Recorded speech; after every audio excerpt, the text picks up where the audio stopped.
Bonjour, bonjour. My name is Rhapsody, and we are going to be playing Darkest Dungeon. Stagnant and sprawl. See, that's why I don't try and do different intros. It doesn't sound right. For many different reasons. Altar of Hope. All right. What are we going to be doing here? We've got 108 of the hopeful candles.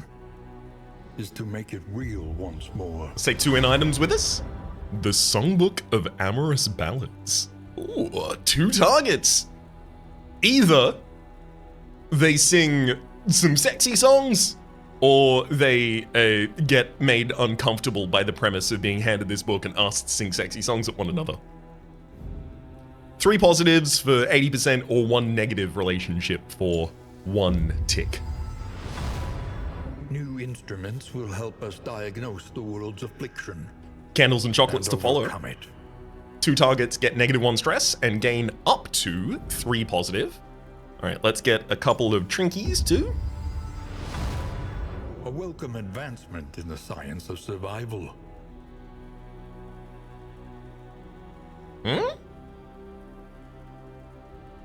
If a stained item is equipped, plus 200% bleed, blight, and burn resistance, but on bleed, blight, and burn resistance, you gain 2 damage. Gain on bleed, blight, burn resistance 2 damage.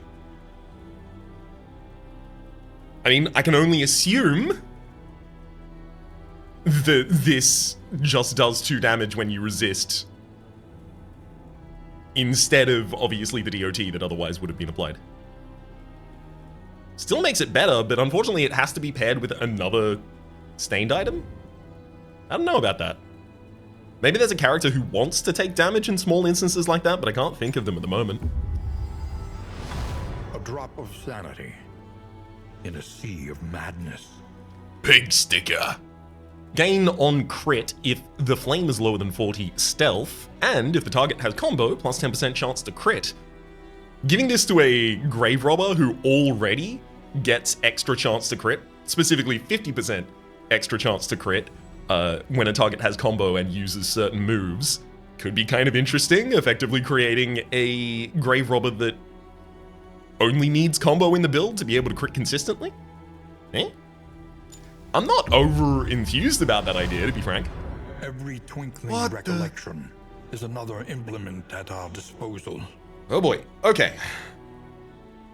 If a stained item is equipped, at turn start, you get 1 speed for that battle.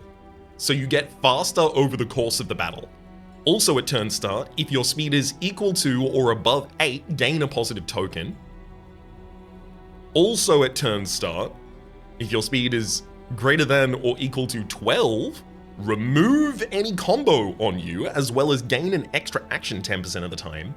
Also triggering the previous one, add a positive token. And then the final is, at turn end, if you are last in the turn order, gain a negative token. This seems pretty good, but who wants this? Because when you have high speed, you really hope to be doing something with it. And if you have to take this as well as a stained item, where is your damage coming from? I don't think this is bad, it's just I'm not certain exactly who I would use it on, because like, you know, Grave Robber already starts with a huge amount of speed, so suddenly would already be gaining a positive token every single round. But 2 trinkets to get a positive token every single round? No. Not good value right there. So is it good value when it's get a positive token, remove combo, and 10% chance for an extra action every round? Maybe?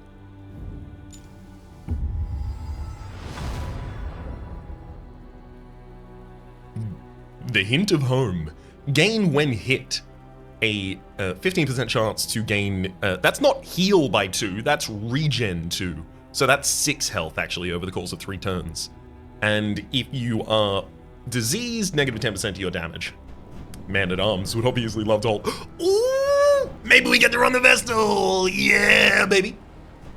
I would love to take them back out.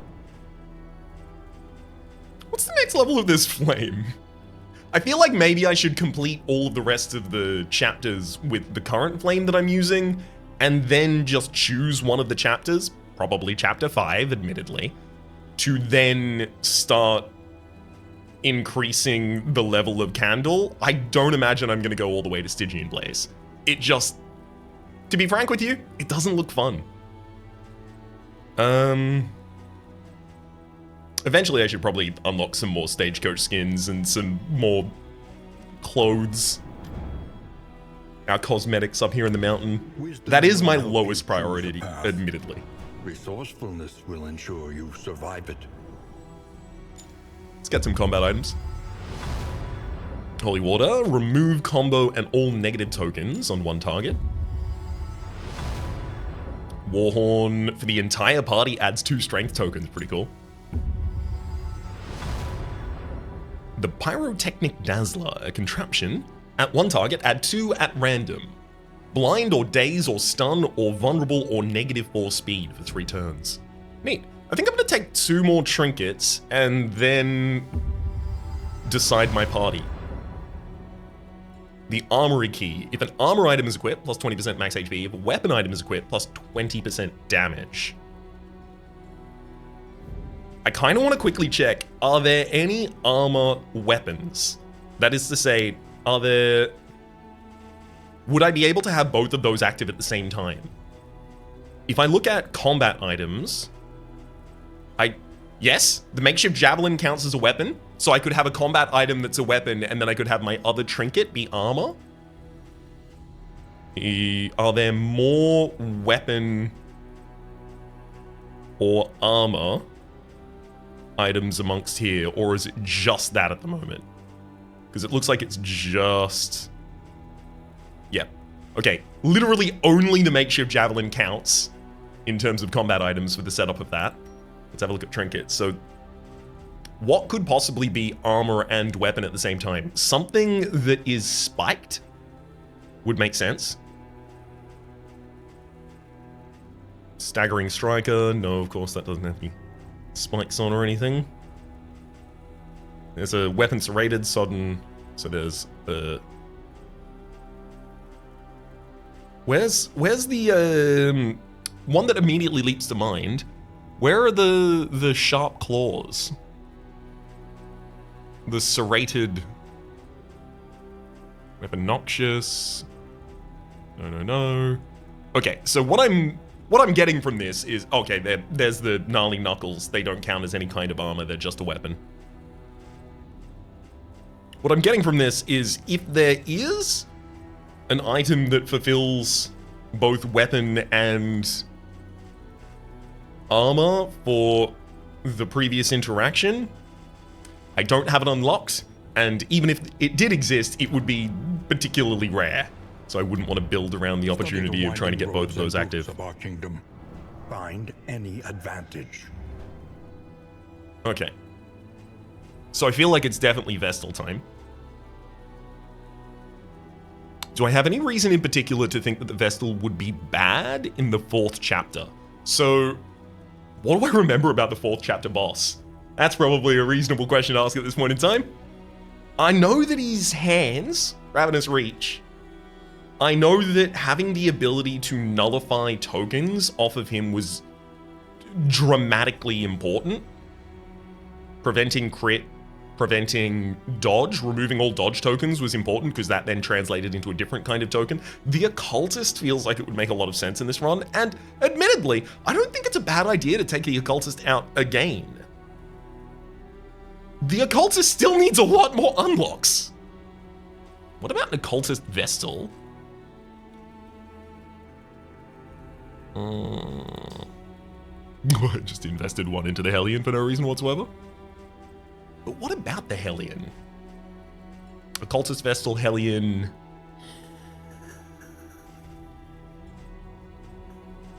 Who else is good? I'm just gonna up the Vestal, there we go. In the dark, her radiant faith will affirm the humanity in us all. So that gave us 5% death blow resist, 10% movement resist, the Profane Scroll for if in rank 1, 25% max health, if in rank 2, 25% damage. On self, importantly, Hand of Light skill gives 2 taunt. Hand of Light is the skill that gives self a a block token as well, so it can give you 2 block tokens, I believe, in the correct path as well. And at turn end, if you're in rank 3 or 4, get stressed out. Oh, I love it. There's also the Seraph path. Witness ye the holy radiance of the light. A back-ranked support role that specializes in consecrations. Consecrations are... Okay, you gain divinity, I think? I can't remember the name of that token. Oops. You gain Vestalness when a consecration activates, and consecrations last 5 rounds. Also looks like it affects mantra. 10% debuff resistance, 5% death blow resistance, and then the holy hymnal signature in item for the whole party if has consecration, plus 25% max HP until the next in. Neat. So in a world where I'm taking Vestal and running Vestal is probably my second liner, and I'm taking an occultist, putting an occultist probably up in the back line. Who else comes along in that party? Highwayman makes a bit of sense. Highwayman's tracking shot would be a really good opportunity for me to be able to remove all of the dodge tokens relatively early in a round. I could also just have the Highwayman take aim and take big shots. That's also a really good way to project damage to the backline, so I could have like a dedicated backline Highwayman acting effectively as an arbalist. Between the Vestal and the Occultist, our healing isn't especially good, so I would want my frontliner to be okay at healing themselves. I feel like I'm coming around to Hellion. She will unite the remnants of her people and rid the wild steppes of what roaming horrors yet remain. So cleanliness with plus 10% to disease resistance. We also get resolution for 5% death blow resistance, and then war paint, which is a signature in item. It is time to kill or time to die. Not so fast as to which. The Hellion in rank 1 will get 25% extra damage until next in. If in rank 2, 15, and then lower damage if she's further back in the party. And yeah, I'm gonna upgrade the Highwayman as much as I can, which appears to be only to the degree of cleanliness. True splendor of a world, those who live within it. Unfortunately, the path that I just unlocked, Yellow Hand, let's go another round then, has negative 75% damage to ranged skills. This is not the character I am looking to run in this this section.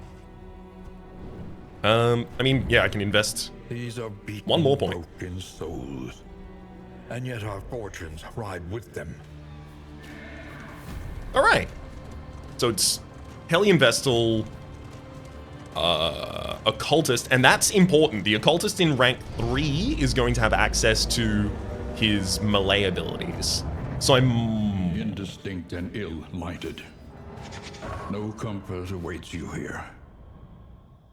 Also, this is the second time I've ever actually started the Ambition chapter, so we're probably going to get some new lore.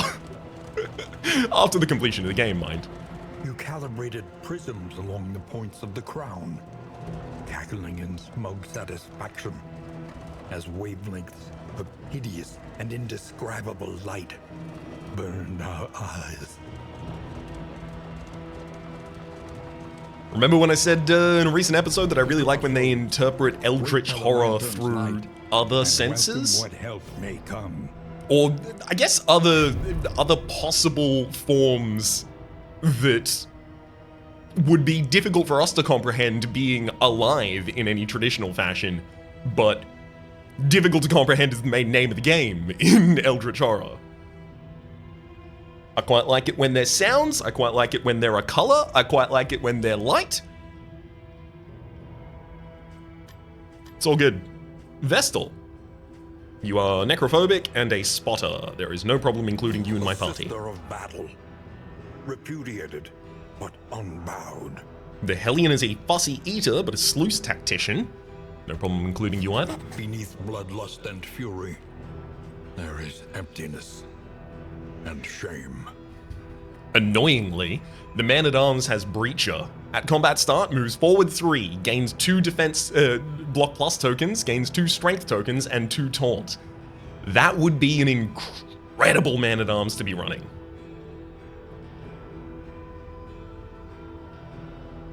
Does that justify replacing the Hellion? Let's have a look at the rest of the party member. Oh, wow. Clutch hitter. If HP is below 50%, 10% extra crit. If HP in the party in general is at or below 25%, 25% extra damage as well. Also a kleptomaniac, but more than fine with that. One problem with Sharp Shot here is that Grape Shot Blast will never activate. But I do want extra damage on my ranged skills, and obviously I don't want negative damage on my ranged skills because I'm up in the backline, so it's gotta be Sharp Shot, and I'm just not benefiting from Grape Shot Blast. Sharp Shot in the backline is Pistol Shot, tagging off Duelist's Advance. I will eventually tag on Tracking Shot, probably near the very end. Yeah, I'll tag that on probably near the very end of the run for the final boss, but up until then, it's not going to be useful. So, take aim, Pistol Shot, classics. Wow. Oh, wow. You kidding me? Okay, maybe I do turn Tracking Shot back on. There aren't that many abilities that I have access to from this position. Wait, what? For some reason, I thought Grape Shot Blast could only be activated if you were actually near the front of the party. Never mind, Grape Shot Blast is obviously getting turned on there. We'll turn on Highway Robbery as well, because that'll allow me to steal some positive tokens. That's also going to be an extremely powerful tool in the Ravenous Reach fight, especially with high speed, so I'm very convinced that the Sharp Shot path with +3 speed in general is the right choice for us. Okay. I see that. I see that build. Dismaz, you go there. Hunted, harried, a fugitive seeking to outpace the past. Oof. The Occultist. 10% extra meltdown chance. They're a coward, which is going to override a lot of their other interactions. However, they are a tactical thinker, +5% crit, and at round start, 15% chance to gain a dodge plus token. In the third position, they would also be able to pick up Binding Shadows on self move forward 1, and also gain unchecked power when the target has combo. This upgrades to also 50% of the time just give another unchecked power token. Let's have a look at whether or not we're really going to be using unchecked power over the course of this, because we also can pick up unchecked power by using the Sacrificial Stab as a killing blow. And in fact, Sacrificial Stab and Binding Shadows are not extremely indistinct. Literally, Binding Shadows moves us forward 1 space. But other than that, they are basically the same. Slightly lower crit modifier on Binding Shadows over Sacrificial Stab. Sacrificial Stab is also gain on Killing Blow, unchecked power, rather than 50% chance to gain an additional 1. They both share the text unchecked power when the target has combo. Wow. I really thought they would be more distinct than that.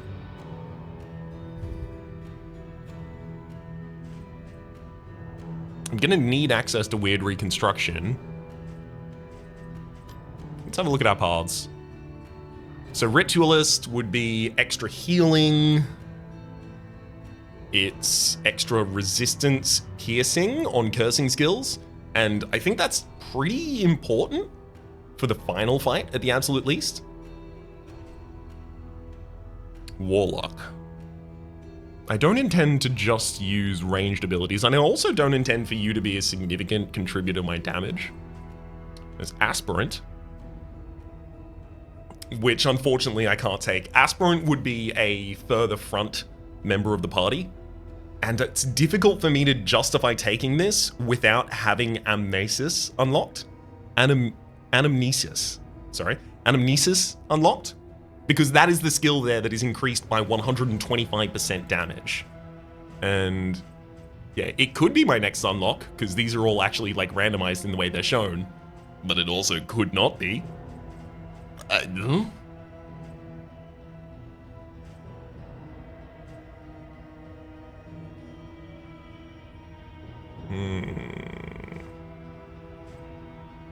I can see one justification for Binding Shadows, and that is because the Vestal does not have access to Divine Grace unless she's further back.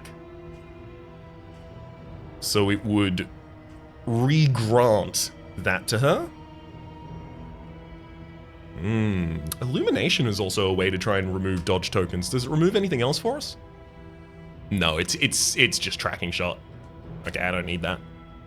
Judgment I'm not going to have active for a very long period of time. Divine Grace I kind of want to get some benefits out of, but we'll see. I had my Vestal and Hellion alongside one another last time as well. I think even... Was it for Roundness Reach? No, it was for the next chapter after this. Mace Bash. Seems very good. Sanctuary for Guard. I think I want to go with the Chaplain here, who gains Vestalry when hit, and Vestalry increases stun and move resist. Rank flexible role, focused on party defense. Increases debuff chance. Yeah, no, I don't really care about increasing debuff chance. That's what the Occultist is for. You're here to keep people healthy by taking the damage they would have taken and then transforming the, distributing a huge amount of tokens as well. And then destroying the enemies. I'll tag both of the consecrations here as well. I don't especially want to though. Do I have to?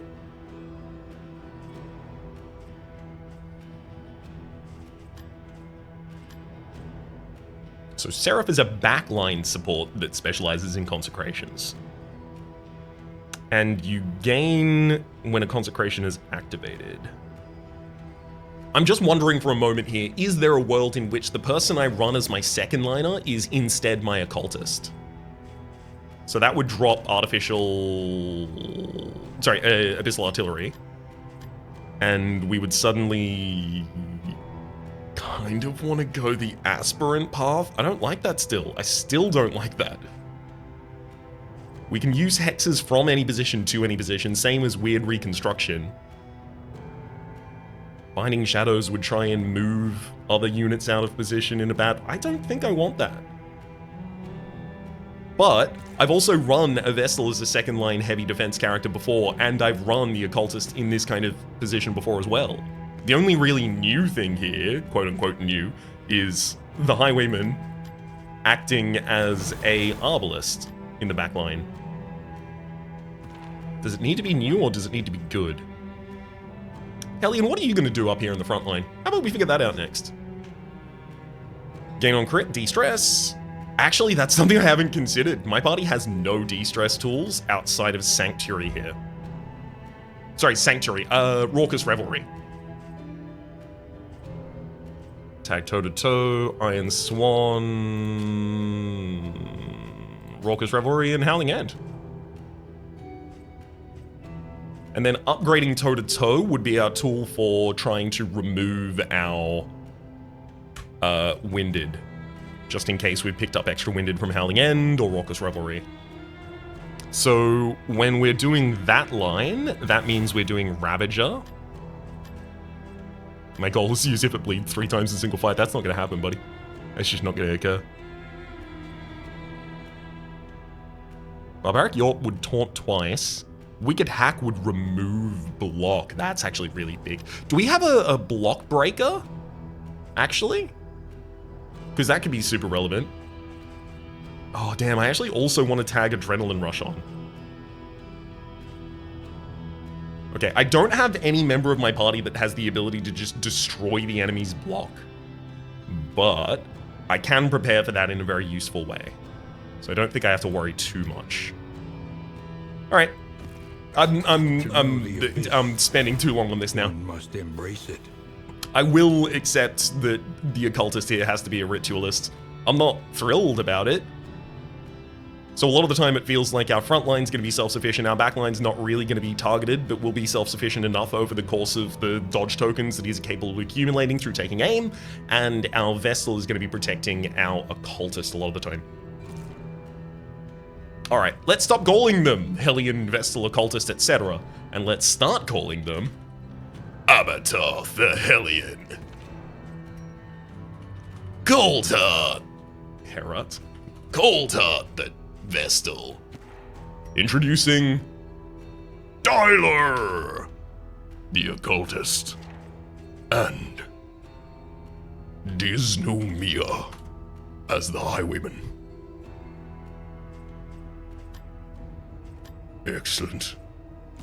Do I have any other skill tag changes I need to make? Abyssal Artillery is actually kind of good where it currently is, especially because on upgrade, I might be using it to stun, because I might actually also be using the Sack Stab for killing things.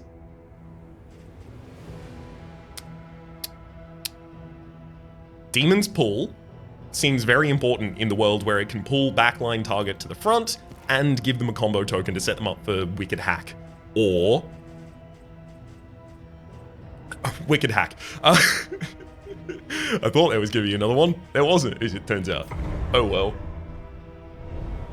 I think I tagged all the right abilities on the right people.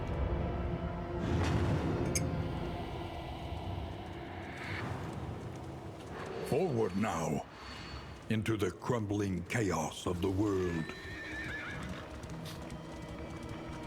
By the way, a lot of people have told me that they watch this series directly after work, so how's your day? Comforts are exhausted. Good time? I'm just starting my work day. Only trial and tribulation. I'm feeling all full of the beans. The bulwark of your denial is giving way.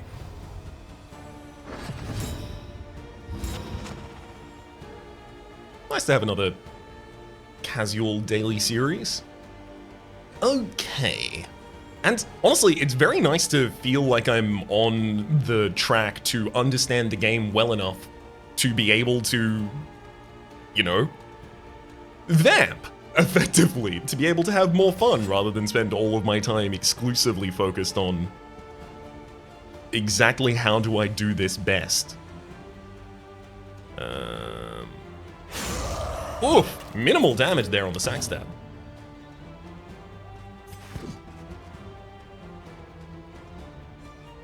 I do want to prevent actions here if possible. I'm not really good at preventing actions, it turns out. I'm gonna take some aim. Get ready to Grape Shot Blast these nerds. I can also actually roll Consecration of Light on the backline, which actually I think I will. To give a damage token to the person who has a crit token next turn. Yes! Hit the Vestal, that's correct. Yes!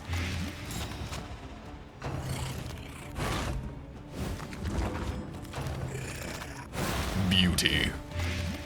You just sealed your own doom, friend. Man, I can't do damage for the absolute life of me. Anyway. A master stroke. There's some damage. Mace Bash can't project damage to the line that I care about right now, so I'm gonna use a Hand of Light instead.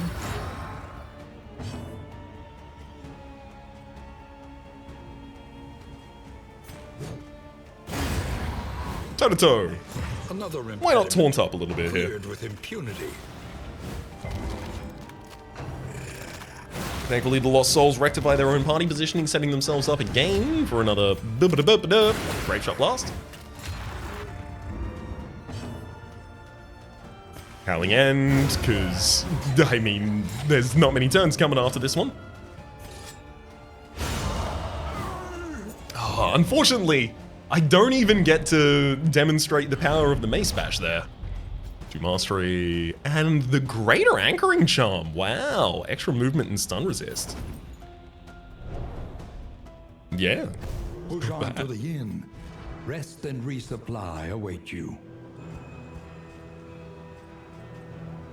Okay, so the Pig Sticker is a weapon. So I can give Abba the Pig Sticker and Armory Key and get plus 20% damage for my troubles. I can give Coldheart the Hint of Home and the Greater Anchoring Charm.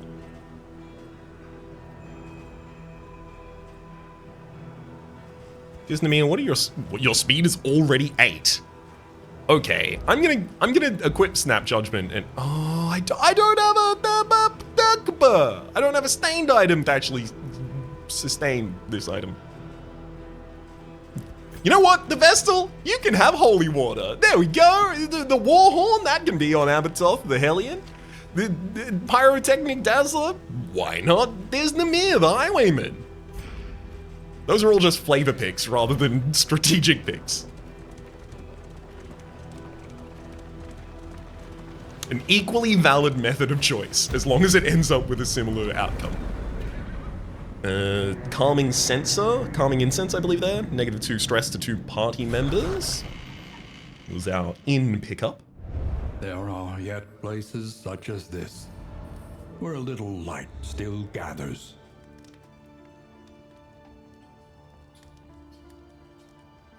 I gotta say, I don't love that currently, honestly, I don't love that I have Wicked Hack tagged. I kind of want to take it off. It has the same reach as Howling End. And Howling End alternating with toe-to-toe is a significantly better outcome for me, most often, than Wicked Hack. And freeing up that space would also give me the ability to tag Adrenaline Rush, which is going to be an important healing ability for us.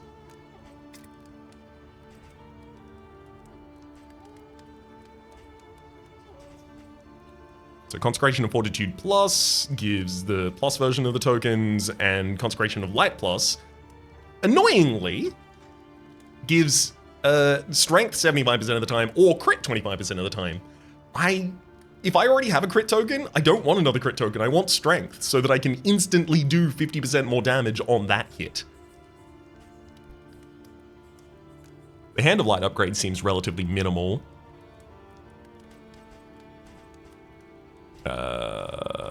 Sanctuary, of course, seems quite important, though. Increasing the guard factor to 3. I know that one of the primary important things here as well is just take aim. I'll tag it. You know, Howling End increasing its low end wouldn't be bad.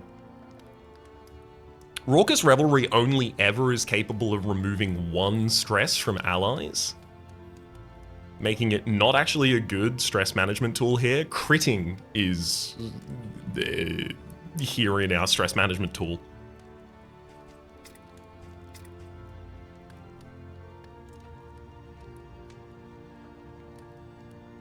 Iron Swan gives target combo.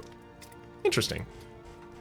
That's interesting, especially in the case of Pistol Shot, which when upgraded, and it's going to be upgraded relatively soon, when upgraded, stuns targets that have combo. So if I'm deathly terrified of the enemy backline, but the enemy backline doesn't often survive a Pistol Shot as well as a Iron Swan, although it will later in the game. Interesting. Okay, second skill, I think it could be Sack Stab legitimately here, giving me the ability to actually start generating some unchecked power. One of the big problems there, I guess, is that if I can generate unchecked power, I'd also like to then be able to use it. Abyssal Artillery would need to be upgraded for the sake of that. Weird Reconstruction would be capable of doing it, but just generating unchecked power and then not using it in any way is a oh, whoa! Demon's Pull! I, admittedly, did not know that it's stunned when the self has 2 unchecked power tokens. I like that a lot more. I think I may actually forsake Sky Slaps for this run, and you know what? Let's trust in the Sack Stab. I'm gonna feel bad about that soon, I'm pretty sure. Okay, Songbook of Amorous Ballads. So in the very final run of my first, the very final run of my first playthrough, I guess, of Darkest Dungeon 2 here. That is to say, my first and only run through of Chapter 5. I know that our Hellion and Vestal were just in love, like, the whole time. No! Why? Candles of chocolate, make it up to you? Okay, +3. Every road a winding torment. Every turn bent on our destruction. Okay, the Sprawl asks us to visit an oasis, has 200% extra assistance encounters and encounter location scouting. It's also the Sprawl, which I am possibly ridiculously overprepared to take out the boss of. What with a take-aim backliner, as well as an occultist that's capable of removing dodge tokens and giving vulnerability to the Librarian, as well as Cold Heart just generally there protecting, waiting for the Librarian to get to the front of the party and then smacking him in the face with a mace bash, ignoring their dodge. And of course, Abba. At every position for the enemy except for when they are in row 3, Abba has something very valuable to be able to do. I could just tag a different ability in that fight in order to change that as well. Alternatively, the Shroud. 33% extra flame drain, avoid the Hoarder in order to get some Candles of Hope, and then I have to fight or would want possibly to fight the Leviathan there. In terms of taking out the Leviathan? Oh my god. I am so sorry, darling. D-H-U-Y-L-E-R. Oops. I was looking at that and I was like, it doesn't seem right. It wasn't. That was why. Let's have a look at the provisional. Precious relics remind us of a time before the end. So we have the reanimated rabbit, food gear, medical gear, or luxury gear. Your coach must be maintained if it is to carry you where you must go.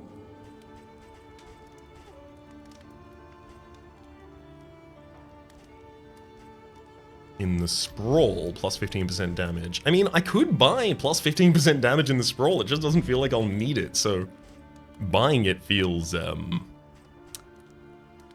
not good. I'd love to have the Fisherman's Net in anticipation of possibly getting the item that combos perfectly with it, the Fisherman's Line. But I'm not gonna make that risk. Take the Despairing Flare. Songbook of Touching Dirges actually to try and increase the party's relationship with one another. This is the wrong order in which to do this. But I think I could. Carriage lamps, I never feel like I actually need them because I take enough combats personally. Maybe I hold off on really buying any stagecoach item? That doesn't feel right, but maybe it is.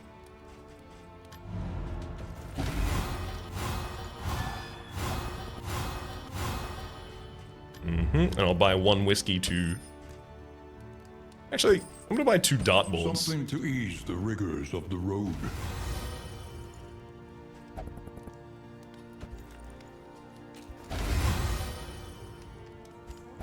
Now, who's closest to... Oh, Abba and Cold Heart?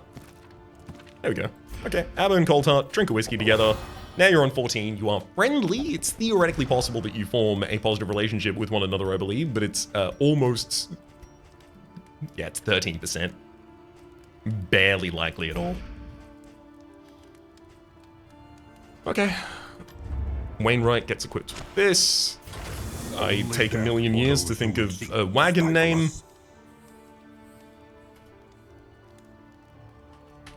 That's the name of the 2 horses at the front of the party, Jim and Jerry. Learn what can be taught, that you may stand just a little taller at the end. Do any of these effectively hard counter things that I'm going to be interacting with soon? No. I really feel like I'm underutilizing things.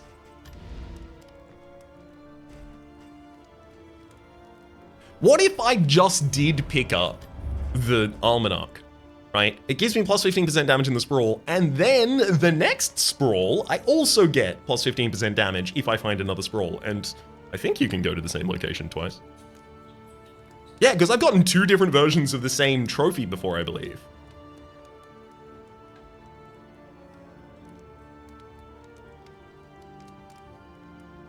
Nope, I'm not doing it. Can't make me. I also have not yet chosen or equipped a pet. healing after each location, as well as increased healing received from skills. Not bad. +1 speed per food gear. And +1 max HP per 4 food items in inventory. I don't like that unless I have, like, some way to really benefit from it early on. Like, one of the items that allows food to stack a lot higher in a single slot.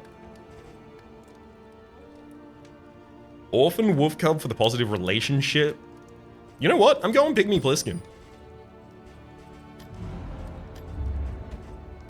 I like that it's going to be healing us regardless. It cannot fight, but perhaps it can calm.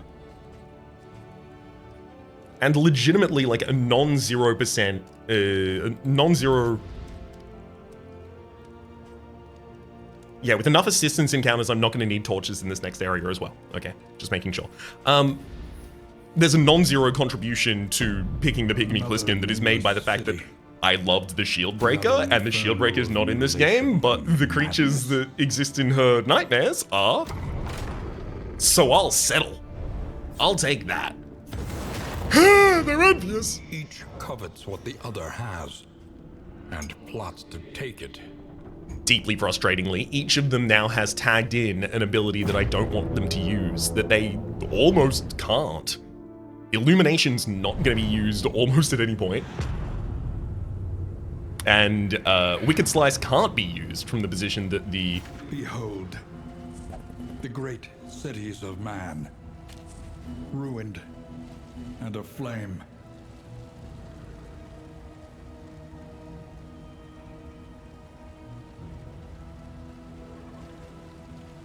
I don't need to target anything else there, actually. Because I've got Vulnerability Hex for removing dodge. Vestal, what'd you lose? Looks like you lost Consecration of Light. I'm not so certain you need that, actually. Hero Shrine!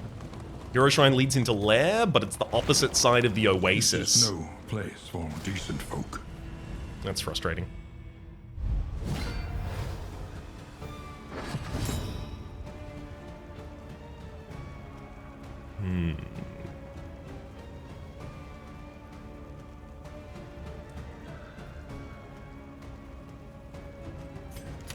Alright, I'll take aim.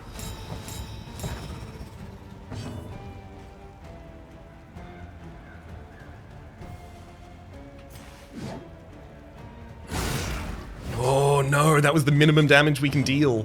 I was really hoping to follow up by killing it. If I deal minimum damage on Dyla here as well, I'm not going to take the Urchin out.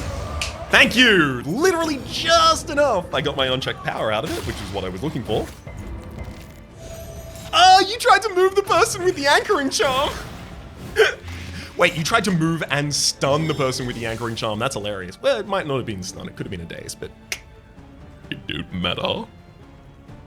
Mace Bash only deals 100% extra damage when I have 3 tokens, and I do not yet.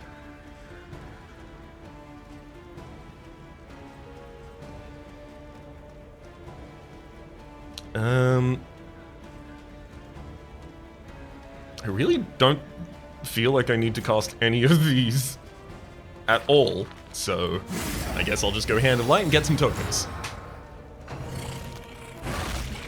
Wait a second. I also got the regen from the Hint of Home! Neat. Blow them all away. Dun, dun, dun, dun, dun, dun, dun, dun. Lost Soul. Yup. Well, actually, I'm gonna go for the Widow in the back line. Courtesy of the fact that this Lost Soul has 5. Yeah. And there's a strength token. So I know that the Occultist guarantees a kill on the enemy frontline there, and I know that Mace Bash guarantees a kill on the second. So there's only one vulnerable target left on the board. I'm glad that I directed my damage that way. Get out of here! No stress on this party. Abandoned or forgotten, it is ours now.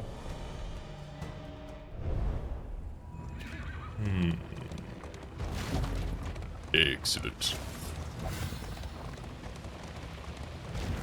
Cold Heart, offering some You must be emotional strong enough salve to the shoulder rest of the more party and than your increasing share of the burden. relationships therein.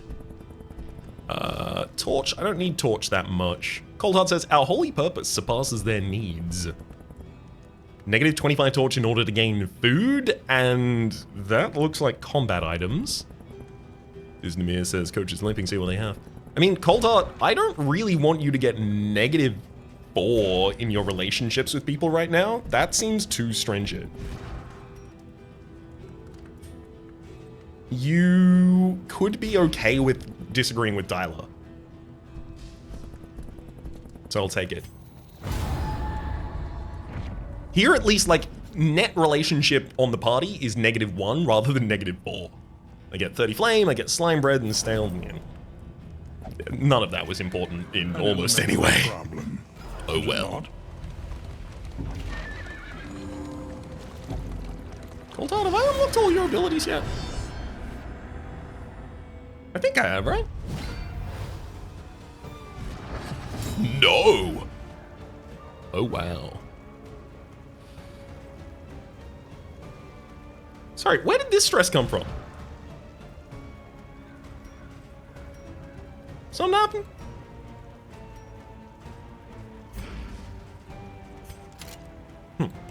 Alright, let's take some aim. That is your job. Your job is to take aim. Do I want to start with a Howling End? Yep. Oh! Yes, because it has the highest chance of being able to set up for an instant kill.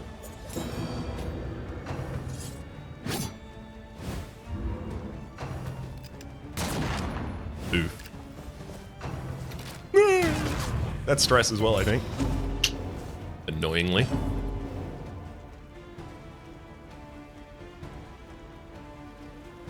So, yeah, these rangers are going to consistently try and smack our backline. So if I use... Wait, can I not cast Sanctuary? Yeah, I can cast Sanctuary. If I use Sanctuary on the Occultist, one of our original plans, should be okay. I'm going to start shooting for backline.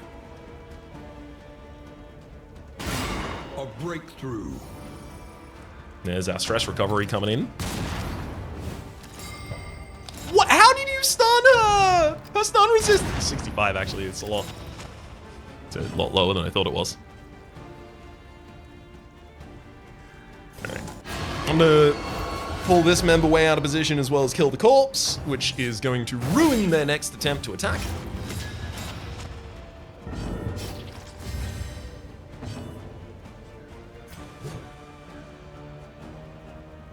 Let's toe-to-toe our way back forward. Lock myself in position and taunt up a couple times. Neat. Great shot blast. Boom.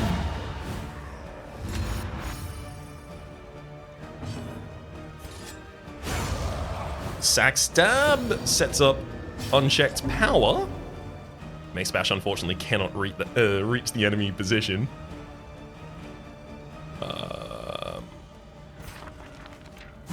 Hand of Light can.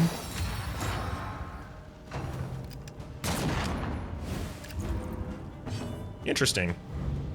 Observe the subject carefully, and you will discover its weaknesses. That is actually, I did not know that. From position 3 on the enemy board, the crack shot cannot hit our front line. In fact, they can only hit the front line from the back or the very front. Interesting. I'm certain that'll be useful. Oh, right, I don't remove my winded tokens with toe-to-toe yet because I didn't upgrade it. Oops. Thankfully, Demon's Pull and Stun! Excuse me? I didn't upgrade Demon's Pull either, and that's what unlocks that.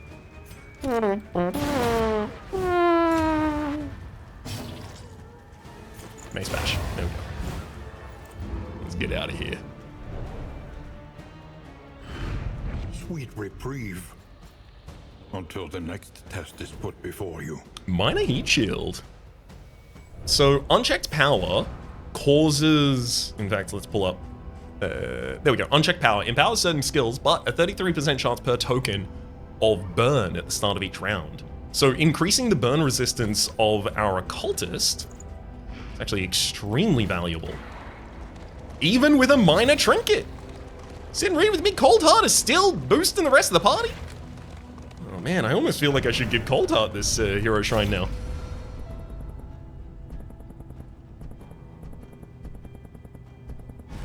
You only need one more shrine to have all of your abilities. Do you have Mantra unlocked? You don't have Mantra unlocked. Alright.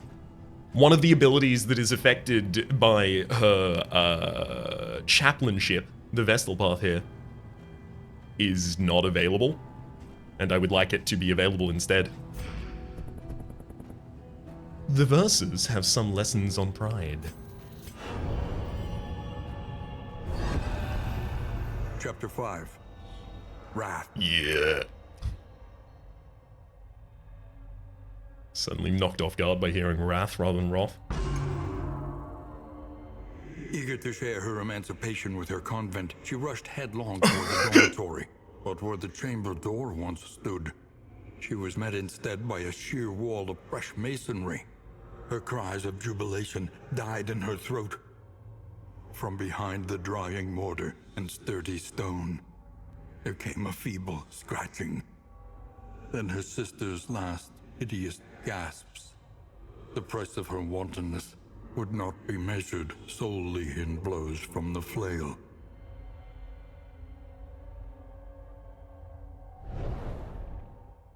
Excuse me?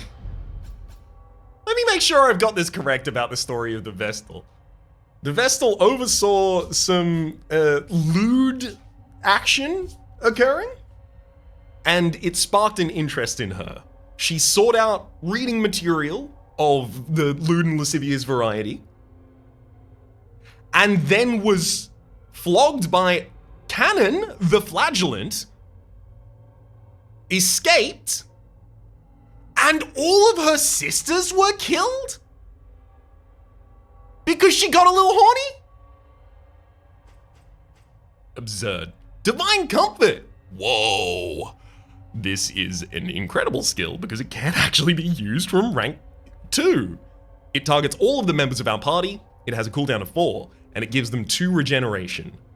That's huge. Mantra requires that the target has consecration, but it targets everyone at the same time. So if 2 targets have consecration, Mantra will heal both of them for 10%. And, you know, presumably a larger amount or have an additional effect after an upgrade.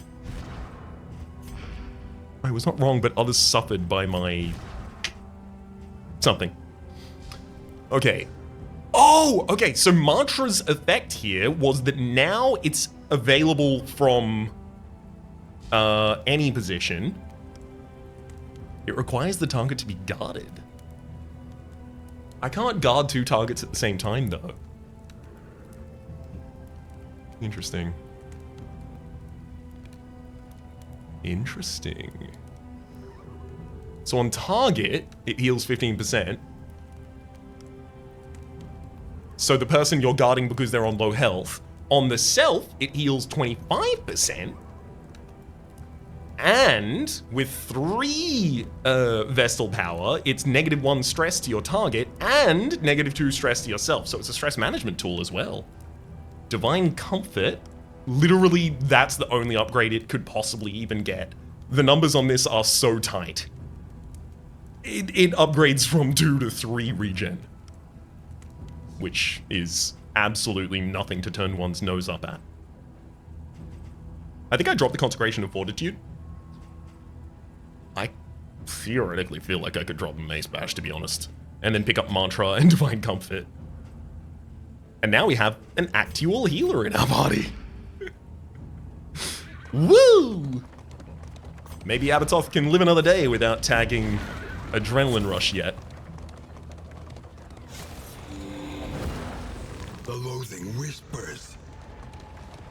Oh no. Oh, wait, never mind. I thought I was about to also run into another loathing somehow.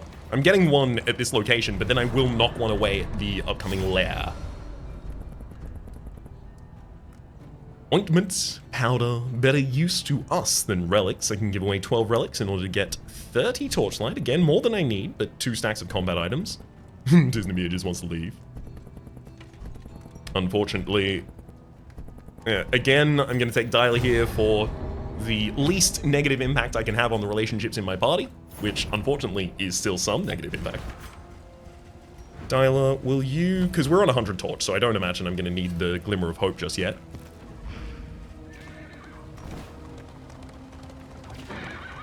But you should definitely hold the bandages. You have calculated your odds carefully. This will not be easy. Are you just saying that because I'm about to go to a lair? I think they're just saying that because I'm about to go to a lair. Let's take some aim.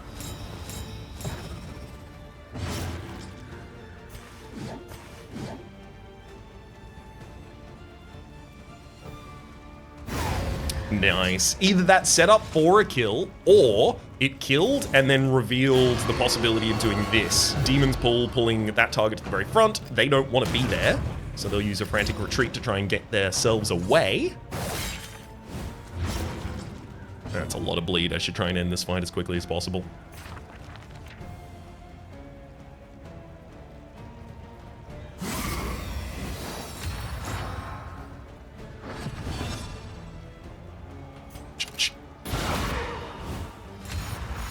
Nice. We bit of stress healing out of that.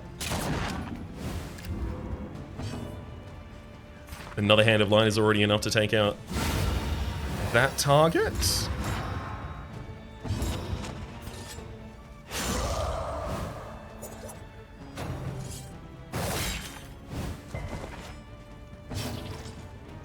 Perfect. No problem whatsoever. A lesson taught is a lesson learned. Get some stress recovery out of that fight as well. Minor Heartseeker. Lower healing received from skills, but plus 3% chance to crit. Feels like that should go on Disneymer, but... Oh, I was about to say, but Disneymer, you have better items equipped, don't you? But no, they will as soon as I have a stained item to pair with the Snap Judgment, which... I realize now the slight irony in seeing that item and immediately deciding its value. Huh.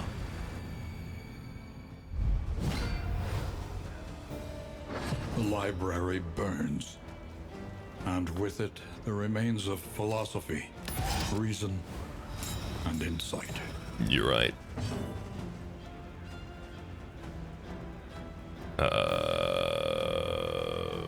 Let's roll Sanctuary on our first round here, I think. Make vulnerable and remove dodge. Alternatively, I could try and crit one of these bad boys to death. Admittedly, I don't need to crit them to death. Oh, no, wait, never mind. I do set up the vulnerability on the backliner here. Oh, I got myself a crit token for doing so. Neat. Here's the reasoning. Ba-ba-da-ba-ba-da! Iron Swan! Kill him! I could tell your eyes were closed when you fired that one. Oh my god. The Greater Anchoring Charm and Hint of Home is just hilariously good there. Set up 2 targets for a... Oh my god, because I'm guaranteed the crit here, I can actually just kill the Shaman. Neat. Murder the Whipper, ridiculously overkill.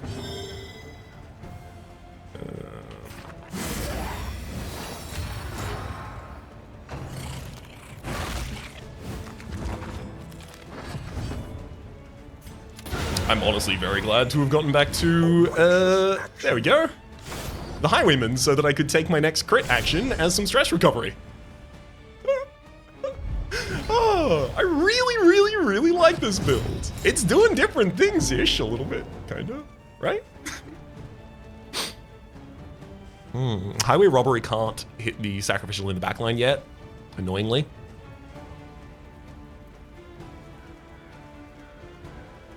I think I will just take aim again. It's almost always going to be the choice. Fire rises. I don't like that dodge token, actually. I'm going to hit the vulnerability hex on that Sacrificial, removing one of their block plus tokens, as well as going past the dodge. Okay, this would remove the block plus token and do a small amount of damage.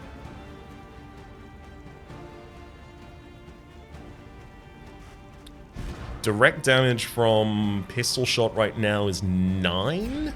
So if I did, I'm not capable of taking this target out. I don't have to take them out like the Sacrificial is actually the least valuable target to be focusing on, because it only moves forward for the first 3 rounds, and then when it gets to the front, it's awful. You don't want it to get to the front.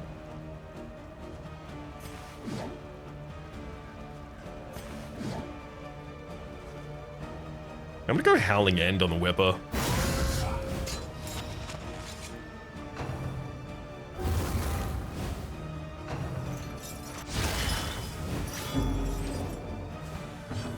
Now I can use Hand of Light to remove the Sacrificials there, as well as gain some tokens. Beautiful. So I can do 11 damage directly to the Sacrificial. And I will.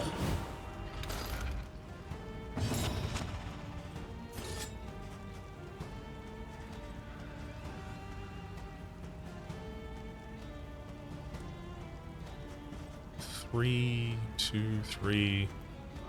So the Sacrificial, when you move forward, you don't necessarily give yourself extra defenses. So I'm going to kill the Whipper and then rely on killing the Sacrificial with Hand of Light.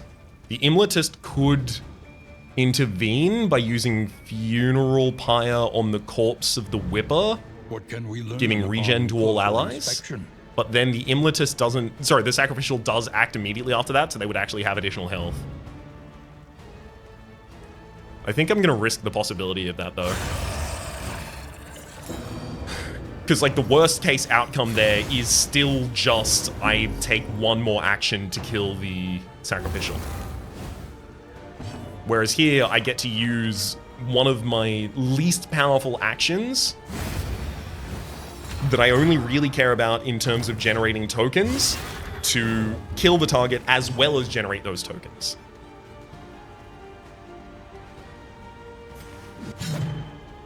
I had to expect that was going to occur. Incremental, but deadly all the same. Unfortunately, pistol shot cannot target the very front enemy. So I've got to spread the love. A simple variable, easily resolved. I'm just going to put some Sanctuary out there.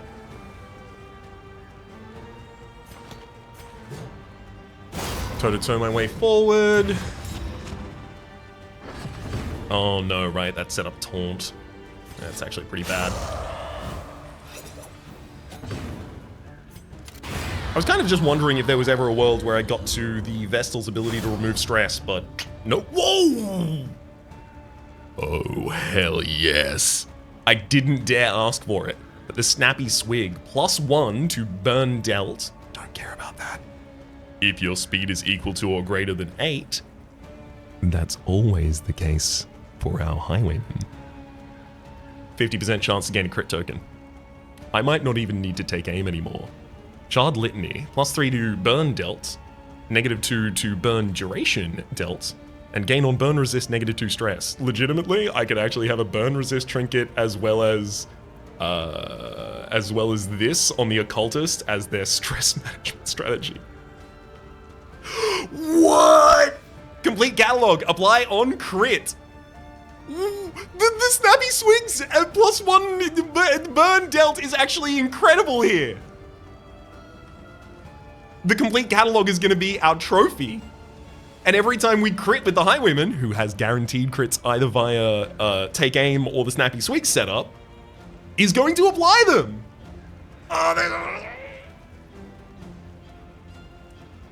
That's pretty good. That's real nice. I could even give them the Charred Litany as well.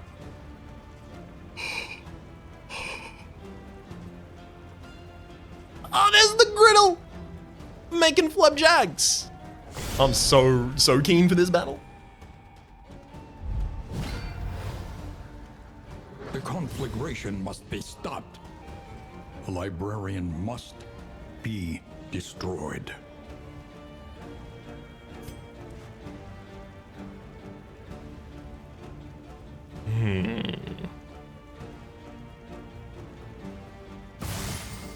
Oh, I managed to stun him. Nice. Steal one of your actions away.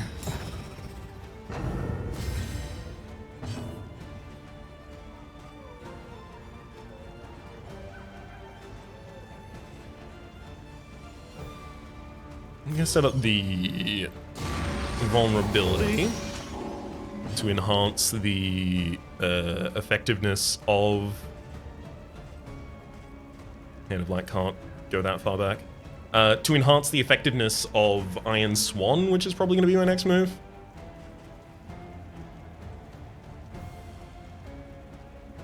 Honestly, I'm going to cast Divine Comfort early. Start getting some regeneration.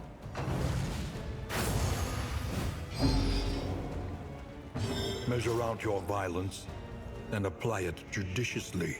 Knowing that I'm going to be directly targeting the Librarian next turn as well with this critical, maybe it's time to use Warhorn. I don't know. I don't think I need to be scared of this fight. Why am I spending so many resources on it? Because the fact that I don't spend any of my resources has historically been a problem? Yeah, that makes sense.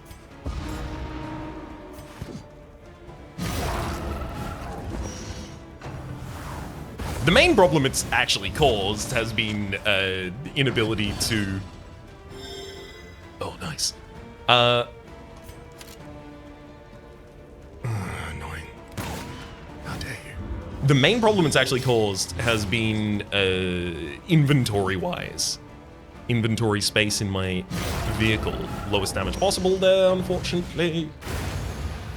And now you're in the position where the Hellion can no longer hit you. However, you are in a position where Sacrificial Stab can now hit you. Mistimed. Misdirected.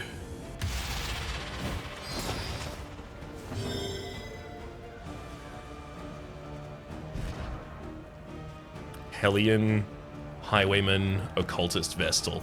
Yep, that orders you in terms of your that orders the party in terms of the alphabet. Oh, that's kind of funny. Goldheart, I do want you to move forward. But how much?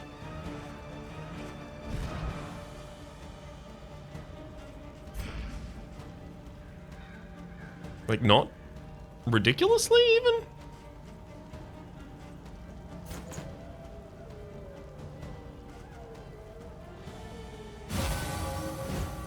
Royal Sanctuary. Mandatory reading is interrupted.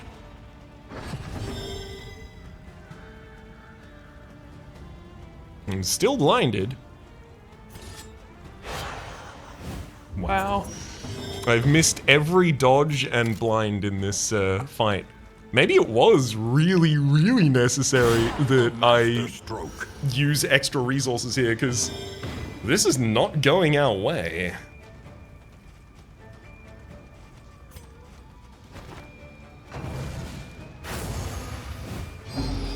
And if he gets to the front of the party, it won't go our way.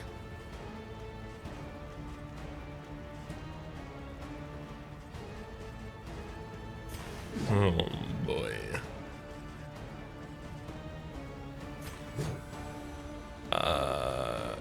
I'm gonna use toe-to-toe to try and deal minimal damage there, as well as taunt.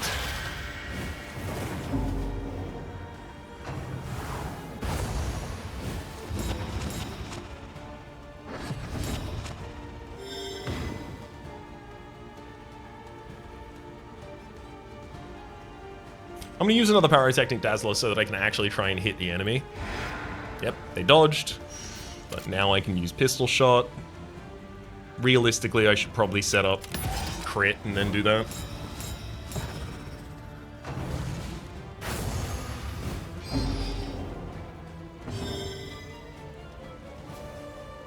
The bleed is currently a bit high on our Hellion. At least has been tended to.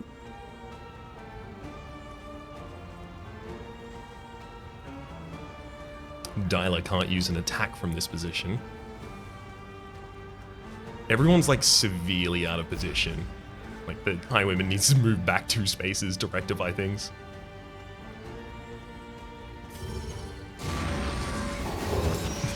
This is actually starting to get kind of threatening.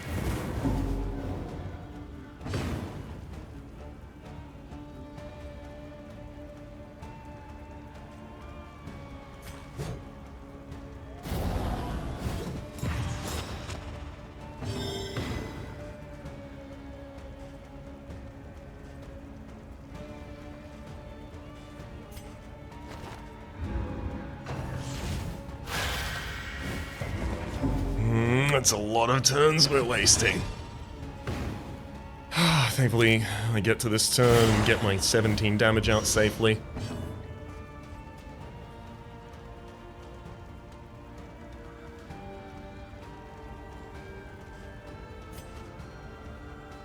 I'm just gonna rectify my party positioning so I can actually stab this nerd.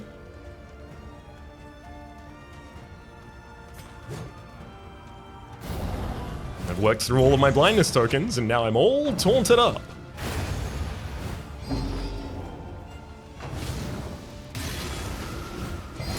If the enemy elects to categorize us again, I'll cry. Don't test me. I'm ready to cry at all times. Hand of Light. Does manage to connect, removes the dodge token, sets up some tokens as well.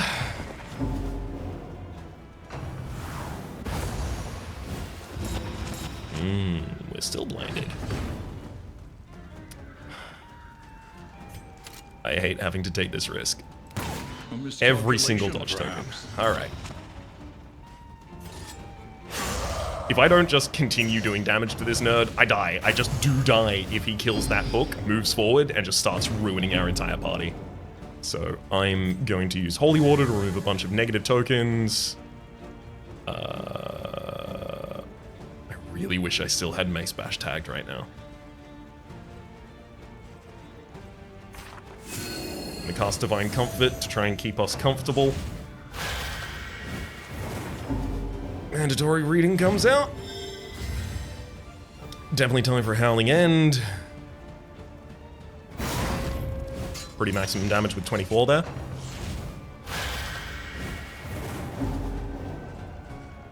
Fight through the fatigue. No real choice but to use raw damage consistently.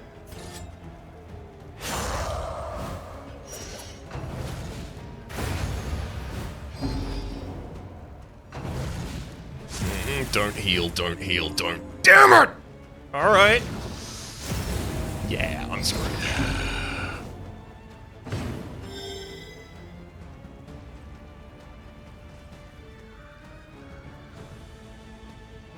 Yeah, I'm probably dead. Let's pop a Sanctuary. No. No, that's not gonna do anything.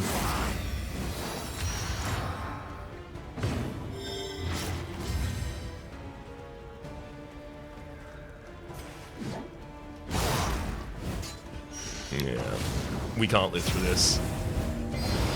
The enemy just now rolls Burning Bright pretty much every round until They we're have given all their dead. last. That's the whole damage race of it all. So how could I have responded differently to this situation? I mean, Redemptive two different and things. transcendent. One would have been finding a way before we started this to retag. I couldn't untag Illumination, obviously, it was cursed. Finding a way to retag Mace Bash so that near the end of the fight, I do have the ability to push additional damage through. I honestly intended to do that, and I just didn't end up doing it.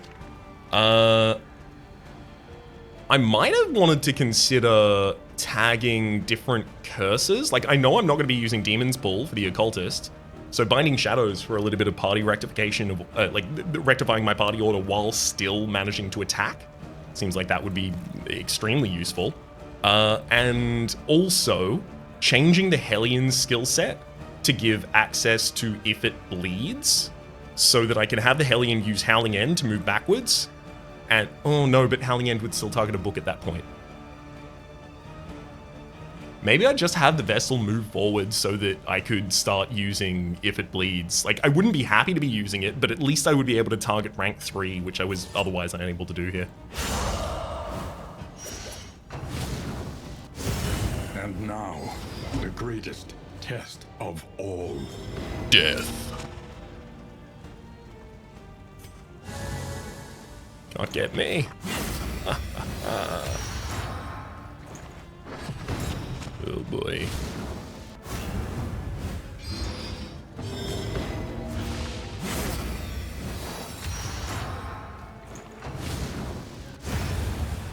Yeah. Pray her convictions lent some small comfort in her final moments. Do not despair. There is nobility in the attempt. I'm not despairing, but I don't think there was anything especially noble about that attempt. We were about to have the run go absolutely off with the trophy and the trinkets that we would have been getting from there. Alas! That wasn't the case. Oh, just imagine Great Shot Blast on turn 2, hitting both of the enemy front positions, hitting them with a burn as well for their trouble. Oh! Alas, we're gonna have to try and find a party to rival the power and potential of that one in the next episode. And until then, my name is Rhapsody. We're gonna probably use the Vestal in a different position in the next episode, what with the full unlock situation. Hopefully you've been enjoying yourselves. There's a playlist on the screen for all my content in the game, past, present, and future. And streaming past the names of the people so generously supporting the Republic on patreon.com/RhapsodyPlays out above the thank you. And a special thanks to this episode to Coldheart, our Vestal. Hopefully you all have been enjoying yourselves, and hopefully we'll see you all next time.